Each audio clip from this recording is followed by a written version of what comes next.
BNP ভারপ্রাপ্ত chairman Tarique Rahman বলেছেন, নির্বাচিত হয়ে জবাবদিহিতামূলক সরকার গঠন করতে চায় তার দল। সাধারণ মানুষের কাছে জবাবদিহিতা থাকলে দেশের উন্নয়ন হবে। রাষ্ট্র কাঠামো মেরামতের ৩১ দফা বাস্তবায়নে কুমিল্লা বিভাগীয় কর্মশালায় ভার্চুয়ালি যুক্ত হয়ে তিনি এসব কথা বলেন। এর আগে মঙ্গলবার সকালে কর্মশালার উদ্বোধন করেন বিএনপির স্থায়ী কমিটির সদস্য ডক্টর খন্দকার মোশাররফ হোসেন। কর্মশালায় দলে দলে যোগ দেয় বিএনপির নেতাকর্মীরা।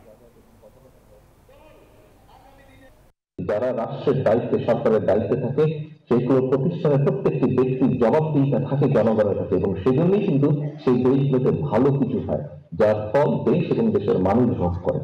আমাদের ইচ্ছা, আমাদের পরিকল্পনা, আমাদের প্রত্যাশা, আমরা দেশের মানুষের কাছে একটি জবাবদিহিতামূলক সরকার গঠন করতে চাই, যারা জনগণের কাছে জবাবদিহিতা করতে বাধ্য থাকবেন। তাহলেই দেশের সমস্যার সমাধান করতে সক্ষম হব আমরা পর্যায়ক্রমিকভাবে।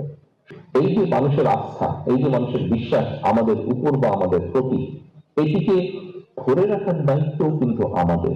আমাদের কথাবার্তা, উঠা বসা, চলন বলন সবকিছুতে এমন কিছু থাকতে হবে যে কারণে মানুষ আমাদের উপরে ভরসা করবে, যে কারণে মানুষ আমাদের উপরে আস্থা রাখবে।